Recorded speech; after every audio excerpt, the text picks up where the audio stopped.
Si Lucia Joyce, ang nag-iisang anak na babae ni James Joyce, ang mayakda ng Ulysses at isa sa pinakamahalagang manunulat sa panahon sa pagitan ng dalawang digmaan. Si Lucia ay kilala bilang maganda at talentadong mananayaw, ngunit noong dekada 30, bumaba ang kanyang kalusugan sa pag-iisip. Pagkatapos nito, siya ay kinulong sa asylum ng mahigit 50 taon at kalaunan ay tila nabura sa kasaysayan. Samahan ninyo ako habang ating tuklasin ang kanyang kwento. Si Lucia Anna Joyce ay ipinanganak noong ika-26 ng Hulyo, 1907 sa baybaying bayan ng Trieste sa hilagang silangan ng kaharian ng Italya. Ang maliit na lungsod na ito ay nasa Dagat Adriatic, malapit sa hangganan ng Slovenia at Italya. Ngunit dati itong katabi ng Austro-Hungarian Empire. Hindi mo maiintindihan ang buhay ni Lucia kung di mo kilala ang kanyang mga magulang. Ang kanyang ama ay si James Joyce, isang Irish na naging pangunahing personalidad sa panitikan ng Europa noong ika-20 siglo. Siya ang may akda ng Dubliners at A Portrait of the Artist as a Young Man. Gayunpaman, ang Ulysses ang kanyang pinakatanyag na akda. Si Joyce ay kilala bilang tagapagtatag ng avant-garde na panitikan at modernismo. Si Nora Barnacle, ina ni Lucia, ay mula sa mahirap na pamilya sa Galway sa Kanlurang Island at lumipat ng bata pa sa Dublin. Nakilala niya si Joyce noong 1904 at nagkaroon sila ng relasyon. Bagamat karamihan sa gawa ni Joyce ay tungkol sa Dublin at Ireland, umalis ang magkasintahan sa isla ilang buwan matapos magkakilala at hindi na bumalik, sa halip ay nanirahan sila sa Trieste. Si Giorgio, nakatatandang kapatid ni Lucia, ay pinanganak noong 1905 at sumunod si Lucia pagkalipas ng 2 taon. Matapos makunan si Nora noong 1908 hindi na siya nagkaroon pa ng ibang anak. Nanirahan ang maliit na pamilya sa Trieste noong mga unang taon ni Lucia. Sa panahong ito, hindi pa kilalang manunulat si Joyce at mahirap ang kanilang pamumuhay.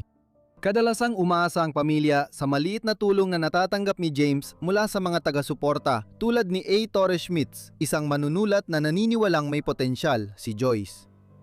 Ngunit ito ay isang mahirap na panahon.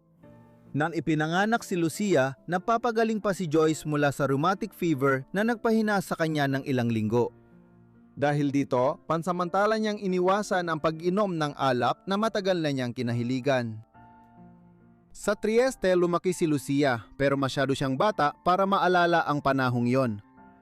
Dahil dito, naranasan niya ang mahahalagang taon ng paghubog noong dekada 19 bilang bahagi ng palaboy-laboy na pamilyang pampanitikan. Sandaling bumalik ang pamilya Joyce sa Ireland noong early 19 na daang sabang sinusubukan ng ama ni Lucia na maging guro ng Italian sa University College Dublin. Dahil hindi nagtagumpay, bumalik sila sa Trieste.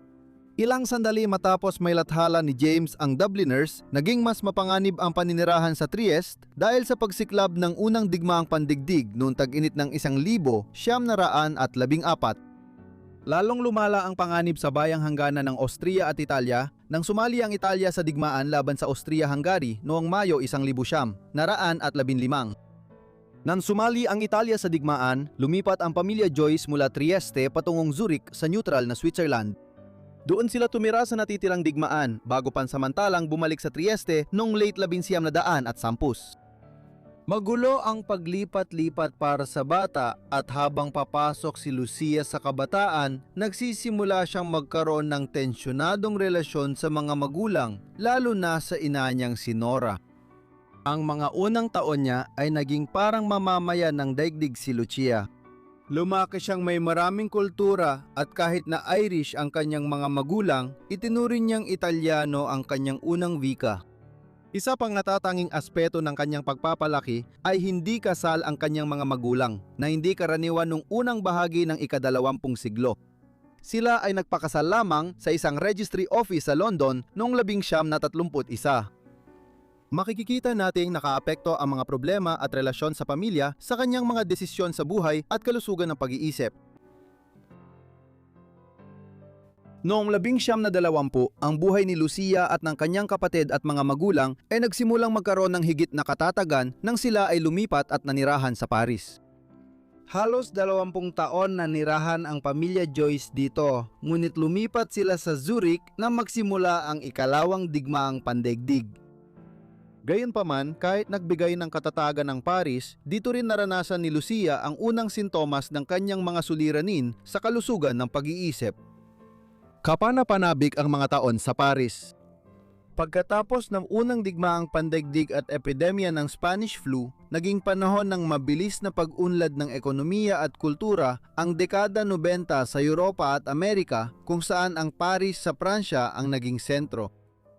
Ang dekada 90 ay nakilala bilang Année Folle sa Pransya o ang mga taong baliw, habang ang mga manunulat tulad ni F. Scott Fitzgerald, Ernest Hemingway at Gertrude Stein ay ginawang tahanan ang lungsod sa loob ng ilang panahon.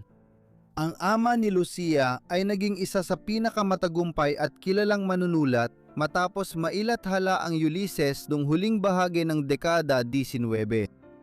Dahil dito, naging tagpuan ng mga kilalang personalidad sa panitikan at kultura ang tahanan ng pamilya Joyce noong dekada 90 sa Paris. At si Lucia ay lumaki sa paligid ng mga tao tulad ni Pablo Picasso, Elsa Pond, Stein, Hemingway at ang Rusong kompositor na si Igor Stravinsky. Maaaring isipin na ang paglaki sa ganitong kapaligiran ay nagdulot ng pressure sa kanya, lalo na ang pangangailangang magtagumpay sa larangang kultural habang napapalibutan ng mahuhusay na tao. Maraming ito ay naituon niya noong kabataan sa kanyang karerang mananayaw. Si Lucia ay unang nagsimulang sumayaw noong 1922 nang siya ay 15 taong gulang sa Delacroix Institute. Ngunit hindi hanggang 1925 nang siya ay malapit na mag-18 taong gulang, nagsimula si Lucia na mag-ensayo ng mas seryoso. Dahil sa posisyon ng kanyang pamilya sa kultura ng Paris noong dekada 90, nagkaroon siya ng koneksyon sa mga top guru ng ballet at contemporary dance noon. Kasama rito si Raymond Duncan, isang guro ng sayaw, makata at artista na kapatid din ng mas kilalang si Isadora Duncan, isang Amerikana na isa sa mga nangungunang tagapagpasimula ng contemporary dance.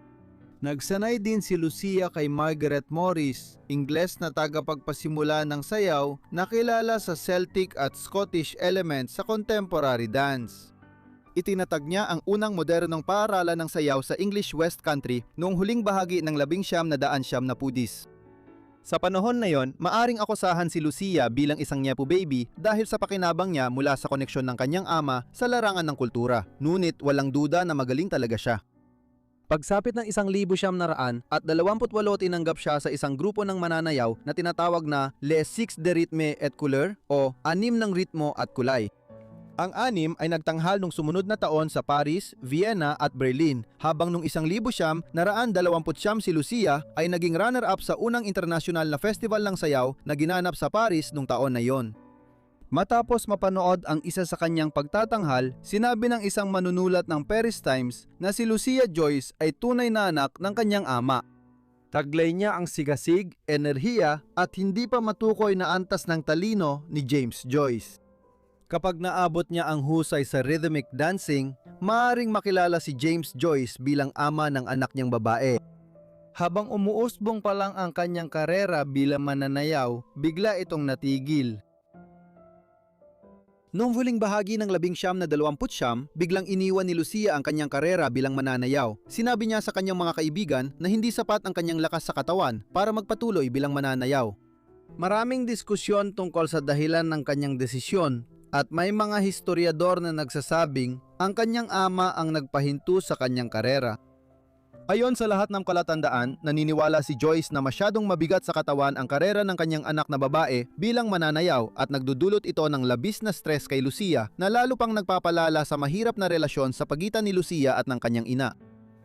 Dito nagsimula ang relasyon niya kay Samuel Beckett, isang Irish na manunulat sa Paris at dating sekretaryo ng kanyang ama. Pagkalipas ng maraming taon, nanalo siya ng Nobel Prize sa panitikan noong 1969. Maikli lang ang relasyon nila dahil may iba ng karelasyon si Beckett at sinabi niyang mas interesado siya sa ama at pagsusulat nito kaysa kay Lucia. Ang pagtigil ni Lucia sa pagsasayaw at pagwawakas ng relasyon kay Beckett ay nagdulot ng matinding pagbagsak ng kanyang kalusugan sa pag-iisip noong 1930. Sumulat si Joyce kay Harriet Shaw Weaver, isa sa kanyang taga-suporta, at sinabi niyang isang buwan umiyak si Lucia dahil iniisip niyang nasayang ang 3 o 4 na taon ng pagsusumikap at nasayang ang kanyang talento. Lalong lumala ang mga bagay noong unang bahagi ng dekada 30. Pinagdatalunan pa rin ang tunay na karamdaman ni Lucia, ngunit tila may halong schizophrenia. Isang beses, ipinadala siya sa Switzerland at nanirahan sa Berghausli Psychiatric Clinic sa Zurich kasama ang pamilya nila nung gitna ng dekada 90-16. At kung saan paminsan-minsan bumabalik si James Joyce para magpagamot ng maagang humihinang paningin. Doon, si Lucia ay ginamot ng ilang panahon ni Carl Jung, ang tanyag na psychoanalyst na nagsanay kay Sigmund Freud at kalaunan ay naging karibal ng kanyang mentor. Ito ay mga panahong puno ng tensyon kung saan madalas makaranas si Lucia ng mararahas na pagwawala na kadalasang naipapakita niya sa kanyang pamilya lalo na sa kanyang ina. Sumidi ang problema sa pag-iisip ni Lucia noong 1935 habang bumibisita siya sa mga kamag-anak sa Bray, timog ng Dublin, Ireland. Habang bakasyon, nagsindi siya ng apoy sa gitna ng sala ng bahay ng pinsan at sinubukang tanggalin ang butones ng pantalon ng ilang lalaking bisita. Kilala rin siya sa pagbubukas ng gas tuwing gabi, pinupuno ng usok ang bahay hanggang may magising at patayin ito. Sa huli, nawala siya sa Bray at tumakas sa Dublin, kung saan halos 1 linggo siyang natulog sa mga pintuan ng gusali. Marahil hindi na nakakagulat nang bumalik siya sa Paris at nalaman ng kanyang mga magulang ang buong nangyari, nagpasya silang ipasok siya sa isang asylum sa Ivry-sur-Seine sa labas ng kabisera ng Pransya. Si Lucia ay halos 15 taon sa Ivry at pansamantalang ipinadala rin sa St. Andrew's Hospital sa Britain para sa pagsusuri. Ang ama at kapatid niyang si Giorgio ay bumibisita sa Ivry tuwing linggo sa mga sumunod na taon, ngunit walang tala na nakita siyang muli ng ina matapos siyang ipasok sa asylum. Labis na nabahala si James sa kalagayan ni Lucia at posibleng bahagyang ibinatay kay Lucia ang karakter na si Mama Lujo sa nobelang Finnegan's Wake noong 1939. Tumigil ang pagbisita noong tag-init ng 1940 at 40 nang tumakas ang pamilya Joyce mula Paris dahil sa pagsalakay ng Nazi sa France at lumipat sa Zurich, Switzerland. Namatay si James doon makalipas ang 6 na buwan habang ang ina ni Lucia ay nabuhay pa ng 10 taon sa Zurich bago pumanaw. Noong 1951 inilipat si Lucia mula Ivry sa France papuntang St. Andrew's Hospital sa Northampton, England, kung saan siya ay na-examine na noon pang kalagitnaan ng dekada, 1930. Dito niya ginugol ang natitirang bahagi ng kanyang buhay.